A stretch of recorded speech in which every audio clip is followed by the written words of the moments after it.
Hello everyone, আবার চলে এসেছি একটা নতুন ব্লগ নিয়ে। আজকের ব্লগটাও কিন্তু আমি ভোরবেলা থেকেই শুরু করছি। আর আজ ভোরবেলা উঠেছি বক্রেশ্বর যাওয়ার জন্য। বাইরে অলরেডি টোটো চলেই এসেছে, তো চলুন যাওয়া যাক। তো সকাল ওই 6টা 10-15 নাগাদ করে টোটো ছেড়ে দেয়, আর আমরা দুটো টোটো করে যাচ্ছিলাম। আমরা 4 ভাই বোন এই টোটোটায় উঠি, আর বাবা মা কাকিমারা ওঠে অন্য টোটো। আমাদের বাড়ি থেকে বক্রেশ্বর যেতে ওই সময় লাগে 1 ঘন্টা মতো। আর এই সময়টাই আমরা ভাই বোনেরা বেশ মজা করতে করতেই গেছি। আর মাদের টোটো ওই দেখুন পিছনে আসছে। বক্রেশ্বর যাওয়ার রাস্তাটা বেশ সবুজ ও সুন্দর। এরম রাস্তা পেরিয়েই আমরা সকাল ওই 7টা 10-15 নাগাদ করে পৌঁছে যাই বক্রেশ্বরে। পৌঁছেই স্নানের জন্য টিকিট কেটে নিই। টিকিট মূল্য প্রতিজন পিছু 5 টাকা। সকালে যেহেতু অনেক তাড়াতাড়ি উঠেছি, তাই টোটোয় আসার সময় ঠান্ডা হাওয়ায় আমার আবার একটু ঘুম ঘুম পাচ্ছিল, যদিও এখানে এসে একটু কেটে গেল ঘুমটা। আর এই যে এটাই হলো বক্রেশ্বর ঢোকার গেট। টিকিট তো কাটাই হয়ে গেছে, তাহলে চলুন ঢুকি। ভিতরটা কিন্তু বেশ সাজানো গোছানো এবং পরিষ্কার। বিশাল বড় একটা বট গাছও রয়েছে, সেটা আবার বাঁধানোও রয়েছে। আর আপনাদের তো বলাই হয়নি কেন আমরা বক্রেশ্বরে স্নান করতে এলাম হঠাৎ। আপনারা তো সবাই জানেন সামনেই আমাদের বাড়িতে শুভ কাজ, মানে দাদার বিয়ে। তাই শুভ কাজের আগে আমরা সপরিবারে বক্রেশ্বরে স্নান এবং মহাদেবকে পূজা দিতে এলাম। আচ্ছা, আপনারা কে কে বক্রেশ্বরে এসেছেন এবং মহাদেবকে পুজো দিয়েছেন আমাকে কমেন্টে লিখে অবশ্যই জানাবেন। আর যারা জানেন না তাদের জানিয়ে রাখি, পশ্চিমবঙ্গের বক্রেশ্বর হলো একটি উষ্ণ প্রসবন। তো যাই হোক, আমরা কিন্তু ঘাটের একদম কাছাকাছি চলে এসেছি। ডাস্টবিনটা কি সুন্দর সাজানো, তাই না? আর এখানে মেয়ে আর ছেলেদের ঘাট আলাদা। বাঁদিকের ঘাটটা ছেলেদের আর ডান দিকেরটা মেয়েদের। ভাই, বাবা, দাদা ওরা সবাই চলে গেল ছেলেদের ঘাটটায়, আর আমি, মা, কাকিমারা আমরা মেয়েরা সবাই চলে এলাম মেয়েদের ঘাটটায়। মেয়েদের ঘাটটা ওপর দেখে মনে হচ্ছে না বেশ সুন্দর সাজানো গোছানো, কিন্তু বাস্তবে জানেন ভীষণই নোংরা।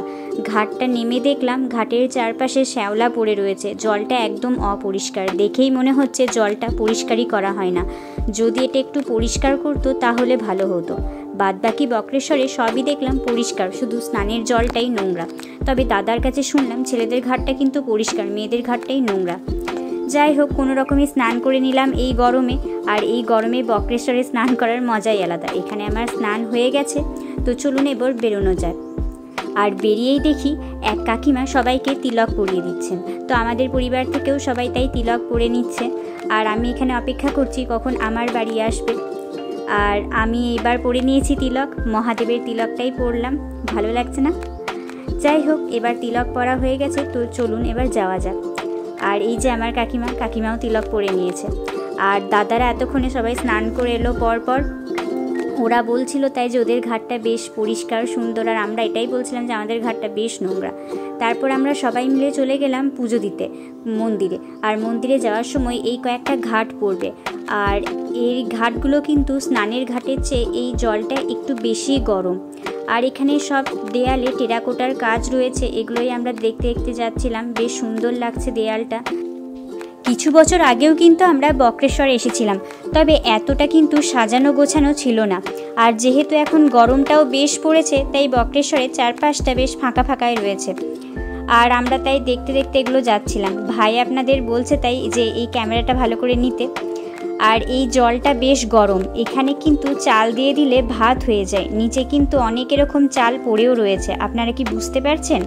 ভিডিওতে অল্প অল্প বোঝা যাচ্ছে যে ধোঁয়া উঠছে, বাট সামনে থেকে কিন্তু ভীষণ ধোঁয়া উঠছিল আর ভাপ আসছিল। এটা ওই 100 ডিগ্রি সেন্টিগ্রেড মতো ফোটে এই জলটা। এসবই দেখছিলাম। আর এখানে বক্রেশ্বরের জল কিন্তু বিক্রি করছে এই প্রত্যেকটা বোতল 10 টাকা করে। তবে আপনারা না কিনে কিন্তু এমনি জলও ভরে নিতে পারেন। আর বক্রেশ্বরের শিব মন্দিরগুলো দেখছিলাম। তো এখন আমরা পুজোর জন্য যে সামগ্রীগুলো হয় সেগুলো কিনবো, তারপর সেখান থেকে আমরা পুজো দিতে যাব।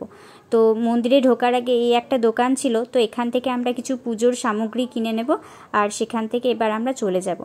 আর আমি একটা মালাও নিয়ে নিয়েছি মহাদেবকে পরাবো বলে। আর ভাইকে বলছিলাম যে আমি মন্দির অবধি যাচ্ছি, তুই আমার ভিডিও করতে করতে আয়, আর যদি সম্ভব হয় তাহলে মন্দিরের ভিতরের ভিডিওটাও করিস। আর এই বক্রেশ্বরের দোকানগুলো দেখছিলাম, মন্দিরের আশেপাশে যেই দোকানগুলো টুকটাক থাকে। তো চলুন এবার তাহলে যাওয়া যাক।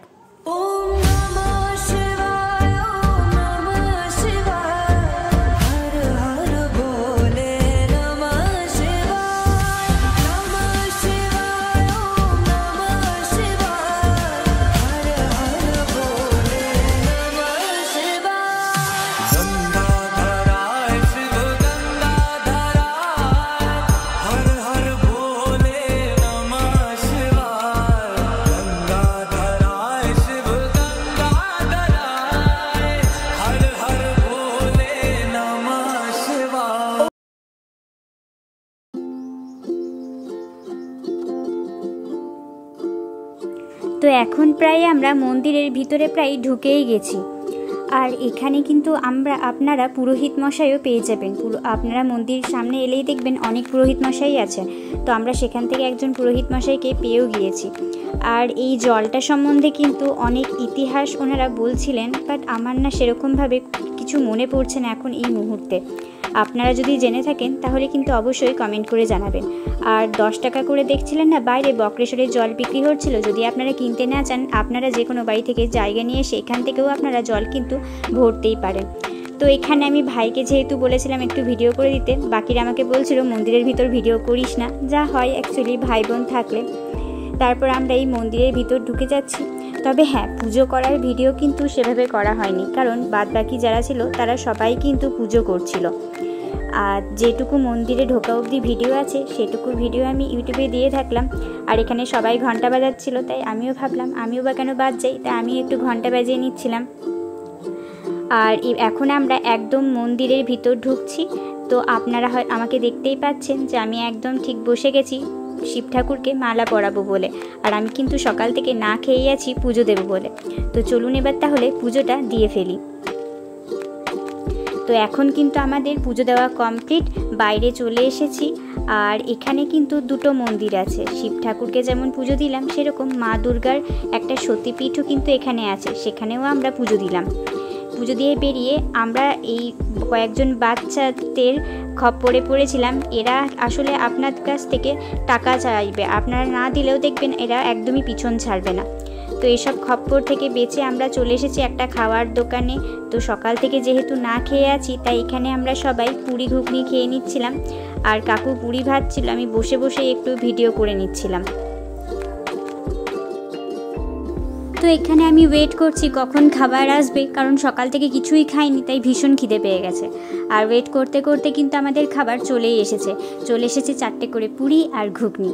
4টে করে পুরি সবার নয়, যে যেরকম পারে পুরি নিয়েছে, আমি নিয়েছিলাম 4টে। আর এখন তো খাওয়া হয়েও গেছে। আর বাইরে বেরিয়ে দেখি বেশ মেঘলা মেঘলা আকাশ, বেশ রোদ করেছে। আর আমরা নিয়ে নিলাম টাটা গ্লুকো। আর এই টাটা গ্লুকো খেতে খেতে কিন্তু আমরা এবার টোটো করে বাড়ি যাচ্ছি।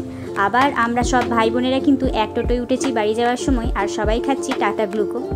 আর রাস্তায় মাঝপথে দাঁড়িয়ে ভাই এনে দিয়েছে অনেকগুলো কাঠগোলাপ, যেই কাঠগোলাপগুলো নিয়ে আমি বাড়ি যাচ্ছি। আর আপনাদের ভিডিওটা কেমন লেগেছে অবশ্যই কিন্তু আমাকে কমেন্ট করে জানাবেন। যদি ভালো লেগে থাকে অবশ্যই একটা লাইক করে দেবেন আর কমেন্ট করে জানাবেন। আর চ্যানেলটা সাবস্ক্রাইব করতে কিন্তু ভুলবেন না। আর এখন তো যেহেতু সামনে বিয়ে, তাই অনেক ভিডিওই কিন্তু এখন আমার আসতে থাকবে। তাহলে ভিডিওটা এখানেই রাখি, টাটা।